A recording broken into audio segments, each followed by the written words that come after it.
Greetings, greetings. This is Body-Culinary, sending you all some warm, positive vibrations. So I'm coming to you from my tiny space workout studio. And today, what I wanted to chat on this early day before I start to train with some of my folks is staying safe and proper form during exercise.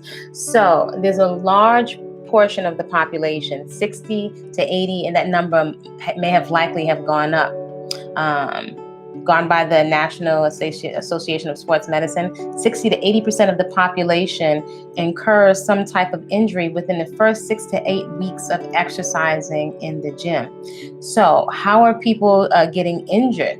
Well, the whole society right now is very, for the most part, a large majority are very deconditioned, right? So it's almost like we have to get in a certain kind of shape in order to exercise. So what does that mean? That means that many of us, our posture is off, our pelvis, is all tucked here, tight back, been sitting down too much. So the hips are closed down. We're very stiff, dehydrated, cardiovascularly. The heart muscle is very deconditioned, so we get winded very quickly. We have stiffness, tightness, injuries. But in our minds, quite often, we're picking up right where we left off from high school or when we won a trophy many, many years ago. And so our mind is way ahead of the body. We haven't prepped the nervous system and also especially the connective tissues, right? The tendons and the ligaments can't take a whole bunch of impact at one time, especially if they're dried, dehydrated, and if they're stiff and locked into one place. So that means it's going to be really good for us to invest in comprehensive education, so we're not muscling through exercises, so that we're listening to our body, right? If you come to an exercise with just some little bit extra education and you understand what you're doing, proper alignment is key and critical, right? That's more important than just muscling through the exercises, even if you do less repetitions.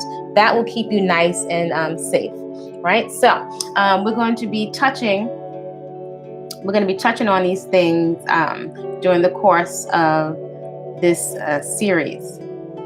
Right? We're going to be touching on that, and I invite you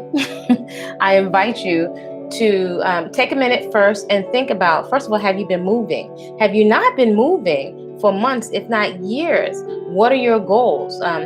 For example, you may not need to be jumping on the highest plyometric box because you see everybody else in the gym doing it. If your knees are contraindicated, if you have issues with your shoulders, you may not want to jump right into heavy weights. And we want to make sure that we're doing a proper and thorough warm-up. So we're just going to add this little re-education or education in tiny increments in ways that's very comprehensive to hopefully inspire you to get moving, to know and be encouraged that you can move in a very small space. Even though I've done fitness competitions and I've trained in high-end gyms for many years, my bread and butter or my foundation has always been what I do at home. So with that, create a great day. Feel free to subscribe to the channel if you like and share it with someone who you know could receive some benefit. Create a great day on purpose. See you soon.